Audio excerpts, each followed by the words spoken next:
की शिवाजी महाराजांचं नाव घ्यायचं, सर्व धर्म समभावाची चा विचार सांगायचा आणि एखाद्या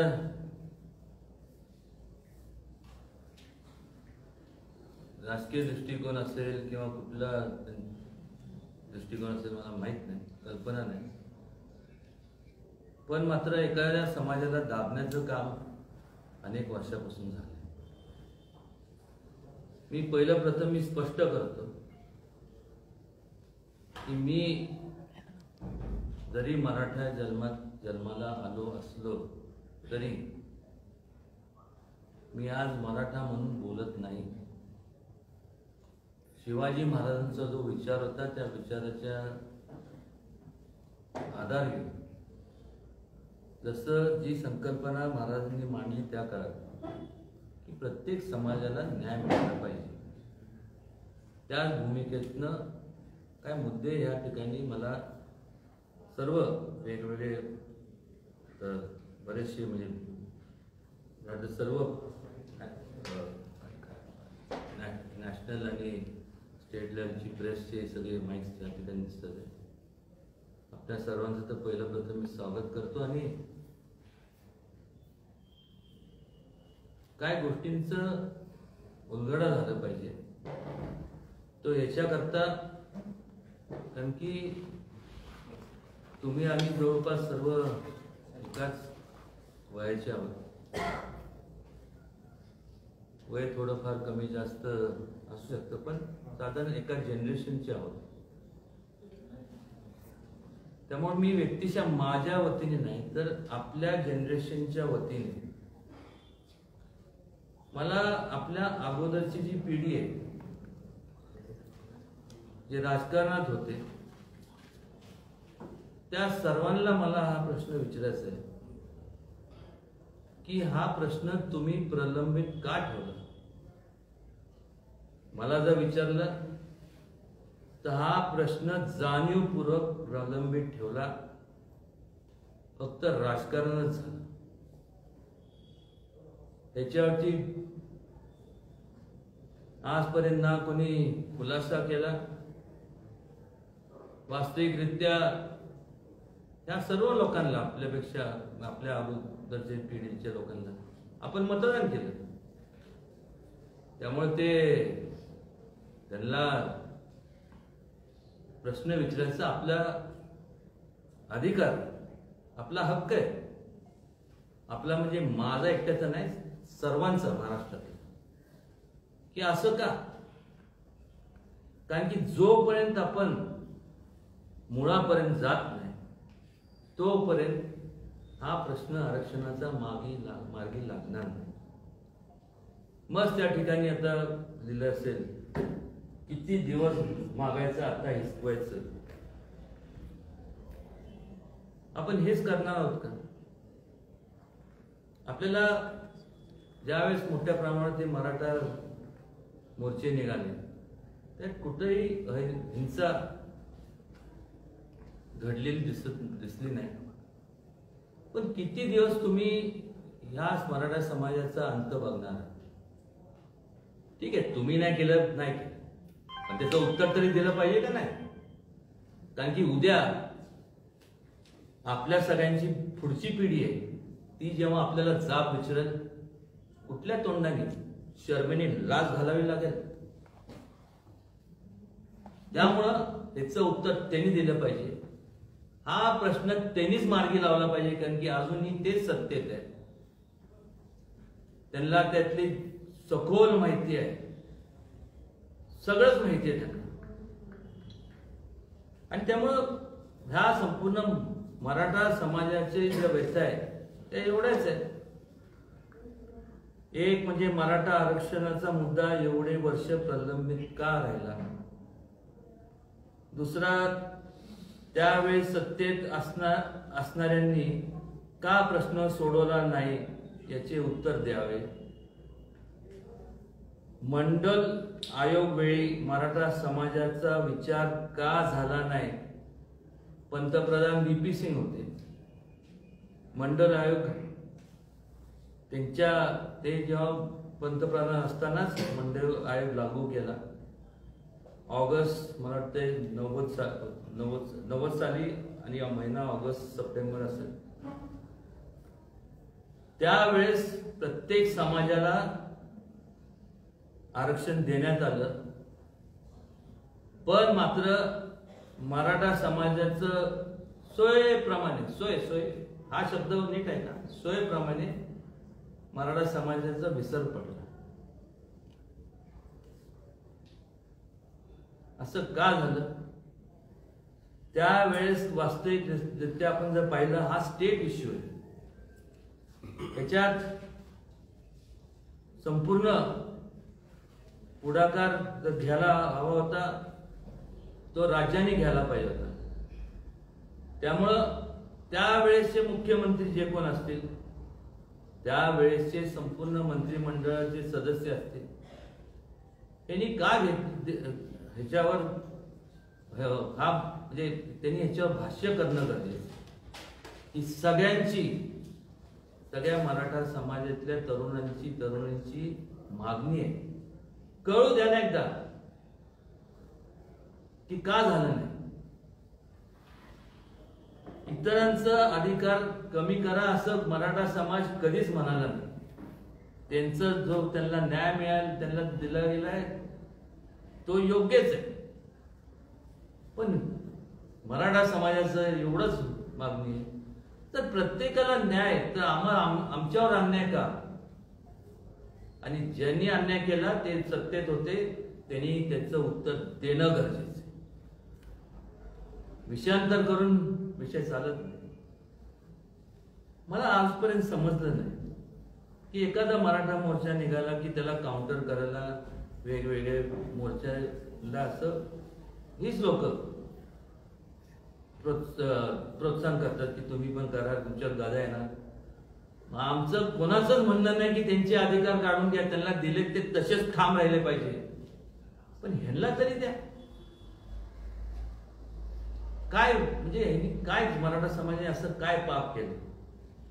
मी सुद्धा विचार करतो की सगळ्यांना जर तुम्ही द्यायचं नव्हतं तर कोणालाच द्यायचं नव्हतं, आणि तुम्ही सगळ्यांना देताय आणि ह्या समाजाला वगळताय का? लोकांना आता मला सांगा, आज त्या ठिकाणी वेगवेगळ्या जातीतले लोक आहेत. शिवाजी महाराजांनी त्यावेळेस मुद्दा काय मांडला होता की सर्व धर्म समभाव. आज सगळ्यात मोठं पाप ह्या लोकांनी काय केलं असेल तर जाती तेढ निर्माण करायचं काम केलं. आज सगळे जाती धर्माचे लोक एकत्र एकजूटपणे राहिले पाहिजे. आज मला सांगा की जर मराठा समाजाला त्यांना न्याय मिळाला नाही तर त्यांच्या मनात ती भावना राहणार ना, आपल्यावरती अन्याय झाला. आणि हे सारखं ती दरार म्हणा किंवा ती जी फूट आहे ती वाढत जाणार. कशा करता? काय कारण आहे? मग ह्या लोकांनी एवढं पाप करायचं काय कारण होतं? उत्तर तर देणार नाही. पण मात्र असं संपूर्ण विचारवंतांच्या माध्यमातून काहीतरी घडून आणणार. बेसिक फॅक्ट्स आहे. आजपर्यंत कोणी बोलायला गेलं, बोलत का नव्हतं तर कुठेतरी आपल्यावरती गदाई, आपल्या कोणतरी नोकरीत असतं किंवा माझ्यावरती काहीतरी संपूर्ण कारस्थान रचतील म्हणून लोक बोलत नव्हते. आज ती परिस्थिती राहिली नाही. आज माझं कळकळीची विनंती, लोकसभा, राज्यसभा, विधानसभा, विधान परिषद हे सर्वजण ह्यात जेवढे मराठा समाजाचे पक्ष विरहित जेवढे मराठा समाजाचे आमदार खासदार आहेत आणि मराठा समाजा व्यतिरिक्त जे आमदार खासदार आहेत, या प्रत्येकाची नैतिक जबाबदारी आहे एक लोकप्रतिनिधी म्हणून. कारण मराठा समाज जे आमदार खासदार एवढ्यांची जबाबदारी नाहीये हा प्रश्न सोडवण्याकरता. किंवा मार्गी लावण्याकरता, पण बाकीचे जे समाजातले जे लोक आहेत त्यांची पण जबाबदारी याच्याकरता आहे, कारण की त्यांच्या पण मतदारसंघामध्ये मराठा समाजाचे लोक आहेत आणि त्या समाजातल्या लोकांनी तुम्हाला तुमचे मतदार या नात्याने मतदान केलं आणि एक मॉरल रिस्पॉन्सिबिलिटी म्हणून नैतिक दृष्टी हे सोडवणं गरजेचं, नाही तर फार मोठा अनर्थ होईल आणि याला जबाबदार ही सगळे असते. त्याचबरोबर आपल्याला माहित आहे की हे जे आता परीक्षेच्या संदर्भात बोललं जातं, ठीक आहे, करोनाचं सावट आहे, पण ज्या वेळेस परीक्षा तुम्ही घ्याल त्यावेळेस मराठा आरक्षणाच्या जागा बाजूला काढून मग परीक्षा घ्या. आरक्षणाचा ज्यावेळेस निकाल लागेल आणि तो लागणारच.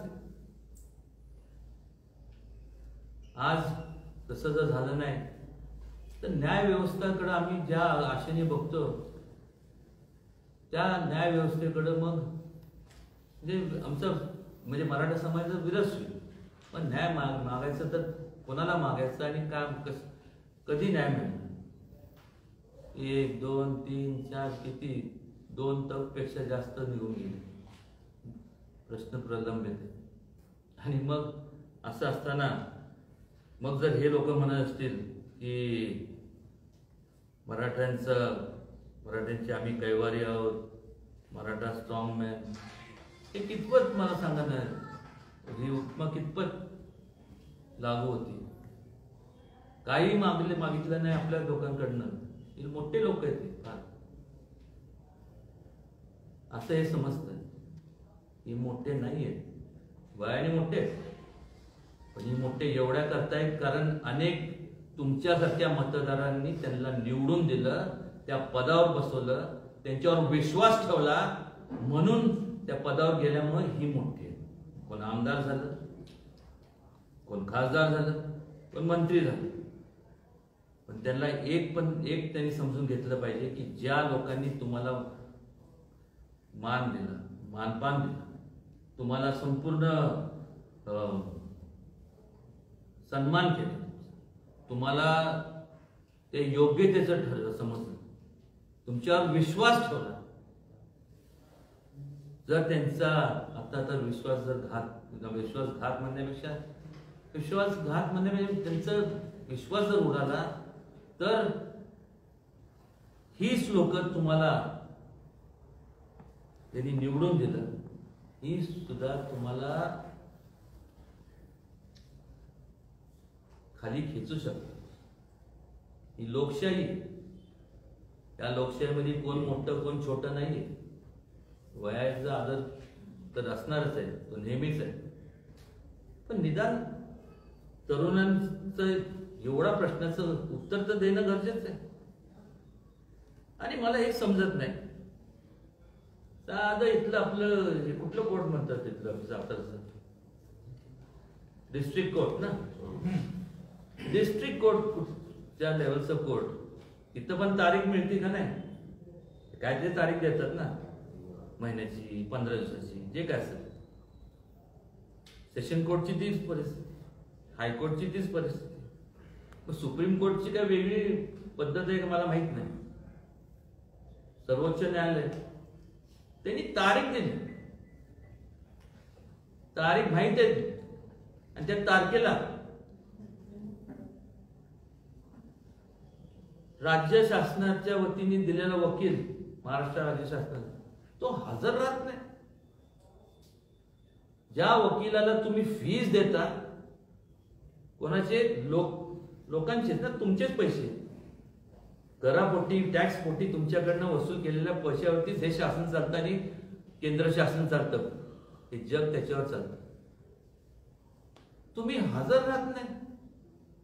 एवढं म्हणजे ज्या आता सुप्रीम कोर्टचे वकील म्हणजे हायली लर्नेड, सगळे बॅरिस्टर विरिस्टर असल्या लेवलचे वकील, तुम्ही हजर राहत नाही. त्याच्यावर काही उत्तर नाही. जे ज्या कमिटीचे या संपूर्ण आरक्षणाच्या संदर्भाचे कमिटीचे मला वाटते जे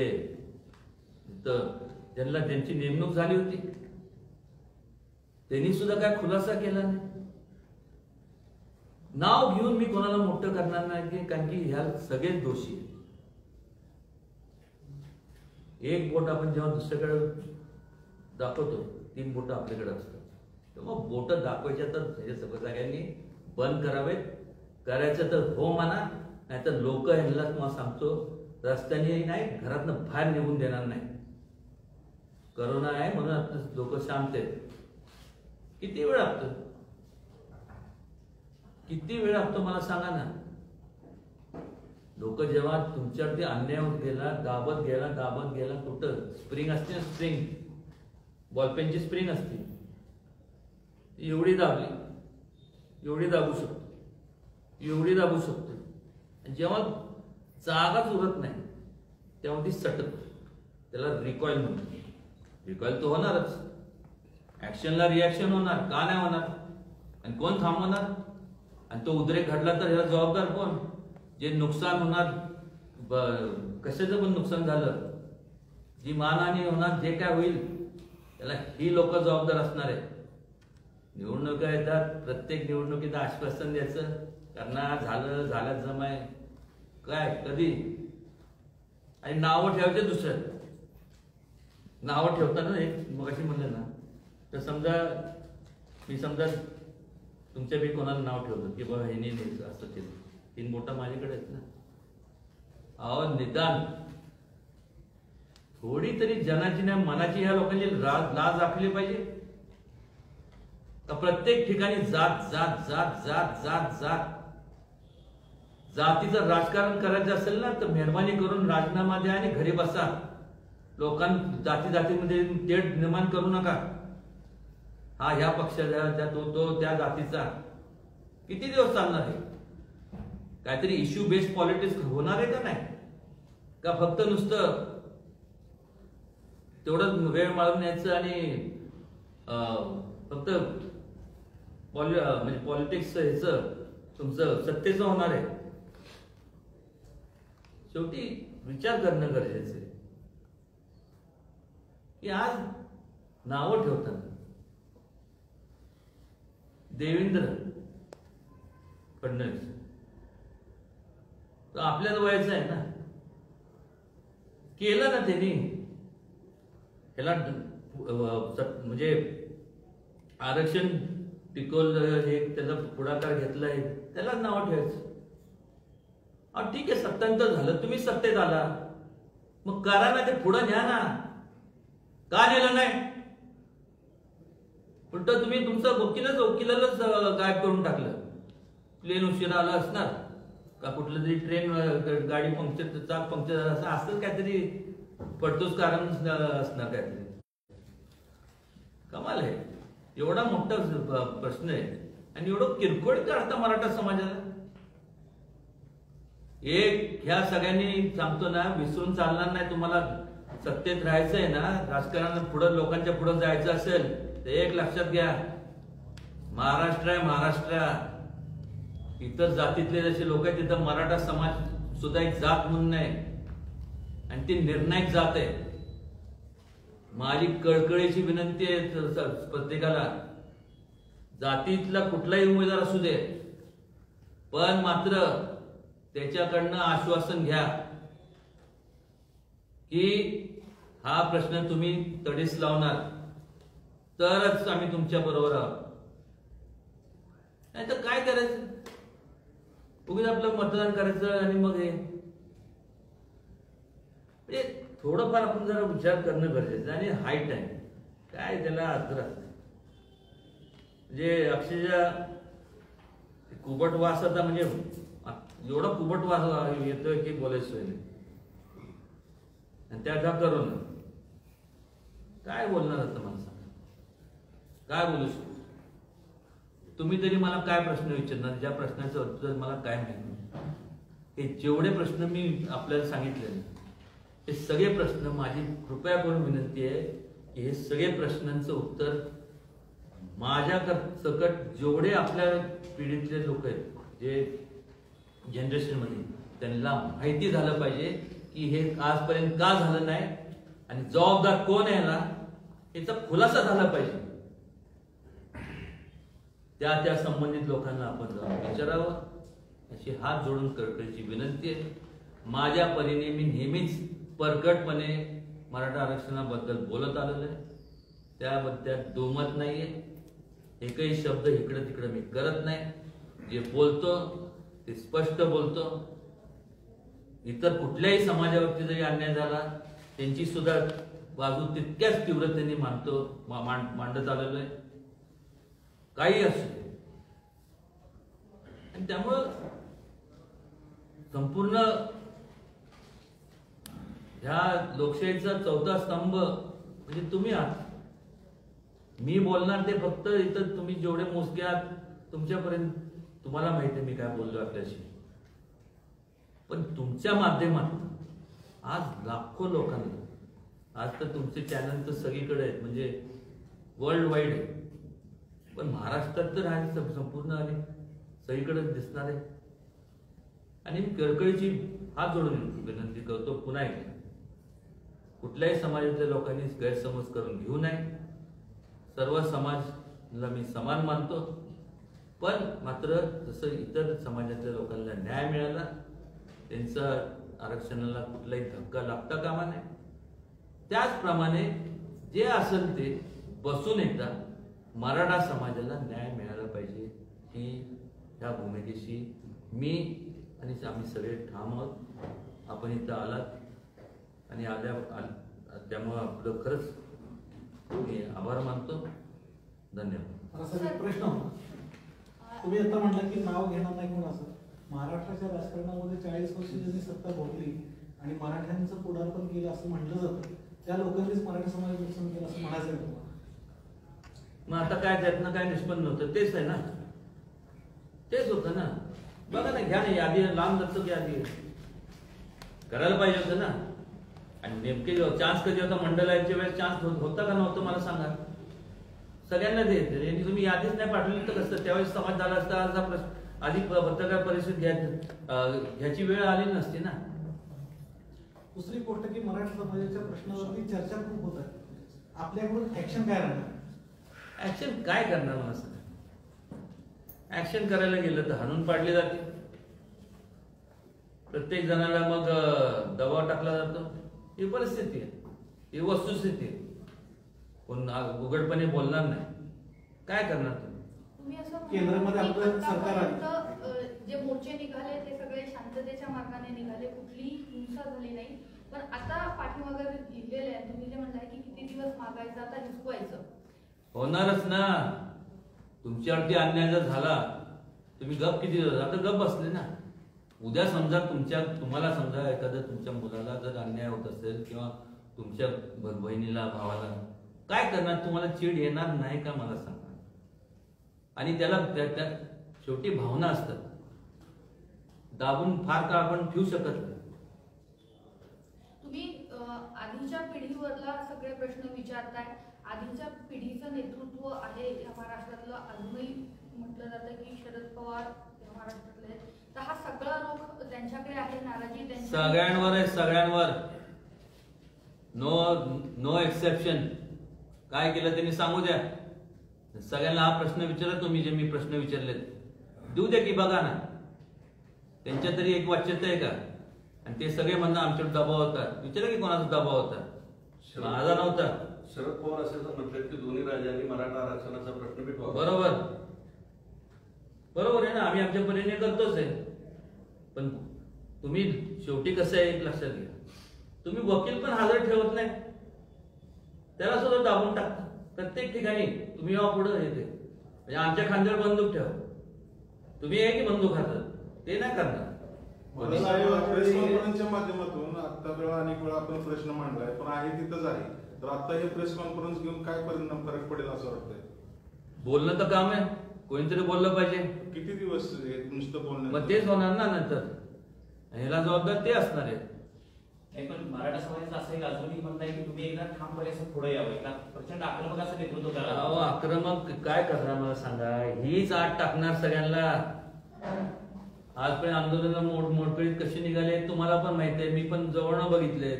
मराठा समाज आज जायला घाबरतोय असं म्हणायचं. मराठा समाज नाही, कोणी आज जायला घाबरत नाही असे.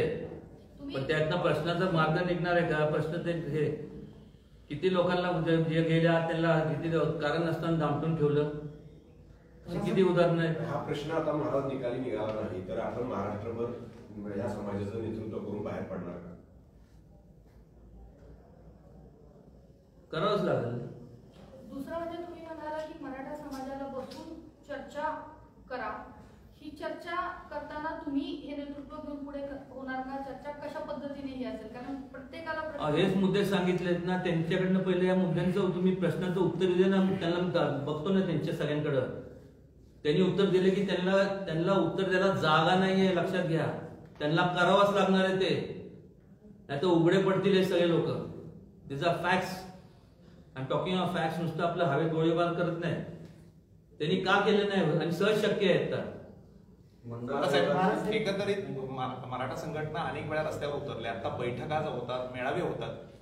त्या मेळाव्यांना तुम्ही जात नाहीये किंवा त्या बैठकांना तुम्ही जात नाही, त्यांचे विचार पटत नाहीत का? तुम्ही वेगळा विचार घेऊन पुढे जाणार आहे? हे बघा, त्यांचे विचार पटत नाही अशातला भाग नाही, त्या सगळ्यांचे विचार पटतात. पण आता काय झालंय की ह्यांनी सोयप्रमाणे आहे ना वेगवेगळ्या संघटनेमध्ये पण सुद्धा असं वेगवेगळं हे केलंय. आता इथं गेलं तर ह्यांचे विचार वेगळे, तिथं गेलं तर त्यांचे विचार वेगळे.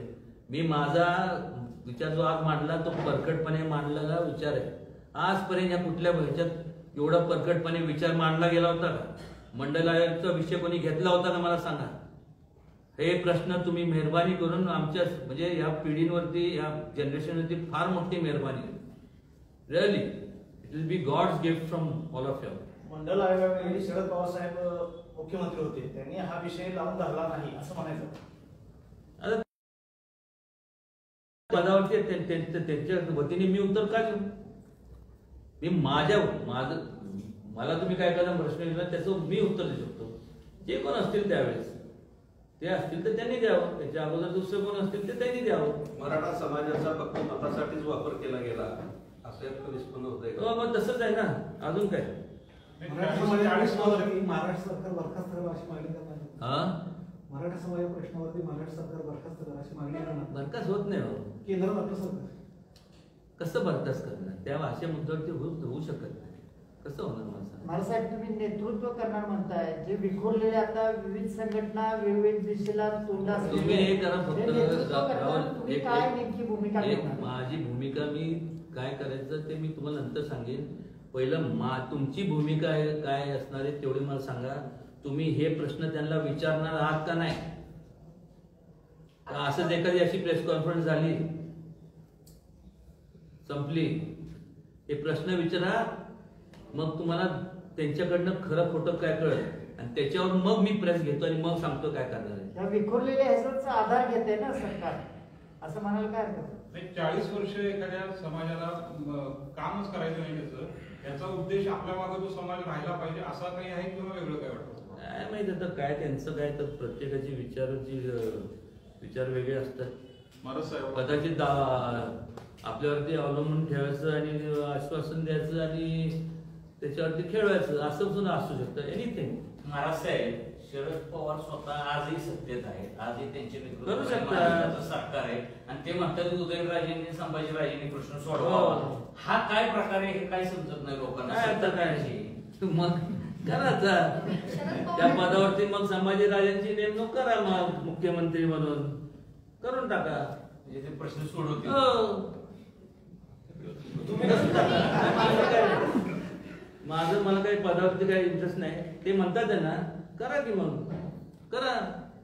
तुम्ही शरद पवारांशी या मुद्द्यावरती चर्चा करणार? काय चर्चा करून काय उपयोग आहे? काय चर्चा करून काय निष्पन्न होणार असेल तर चर्चा करू ना.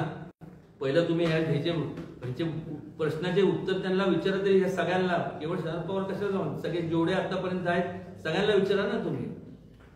पण या गेल्या 15-20 वर्षाचा कालखंड जर पाहिला तर शरद पवारांच्या व्यतिरिक्त देखील अन्य मराठा समाजातले मुख्यमंत्री झाले, तर त्यांची भूमिका सुद्धा शरद पवारांच्या सारखीच मराठा समाजावर अन्याय करण्यासारखी होती का? आता सगळ्यात मोठी झाली तेच म्हणल्यानंतर काय ते सांगणार.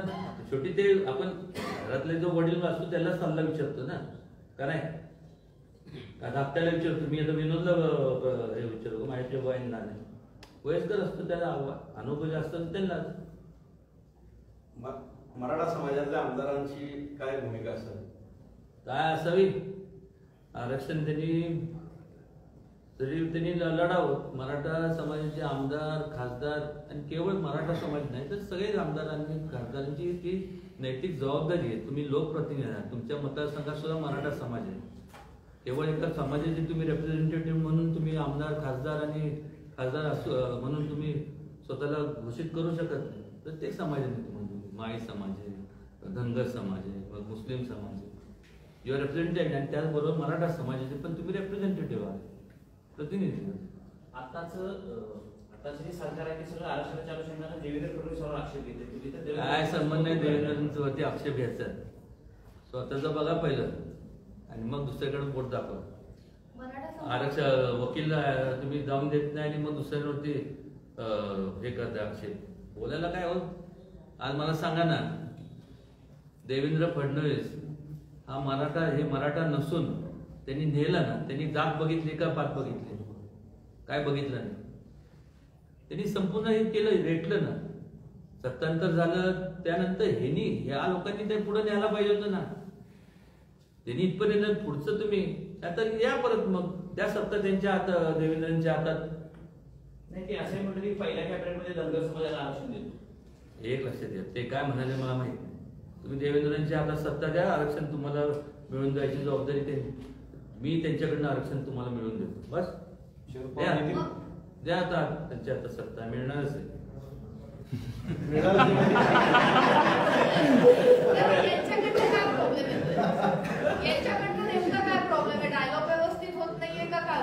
कोणाकडनं? आता जे आहे त्यांच्याकडनं. फडणवीस आल्यानंतर तुम्ही म्हणताय की मी जबाबदारी घेतो. ह्यांच्याशी काय बोलायचं मला सांगा ना. ते करायचं असतं मागच केलं असतं ना. आता काय बोलू? पालत्या घड्यावरती पाणी टाकल्यासारखं आहे. आणि कसं अपॉइंटमेंट दिली तर जाणार ना. मला अपॉइंटमेंट देत नाही. मला तर अपॉइंटमेंटची गरजच लागत. बोलायचं असतं. म्हणजे काय टेस्ट आहे. वयस्कर माणसं तुम्ही वडीलधारे आहेत त्या वडीलधाऱ्यांची मग तुम्ही चर्चा करणार आहात. काय बोलू? काय मला सांगा, काय बोलणार? कशावरती बोलणार? झाले बोलण्याच्या अगोदर करणार आहे, हे करणार आहे, काय कधी करणार? आमचं गेलं की मग करणार त्या. आमच्या हायतीत तरी करा. चालेल. थँक्यू.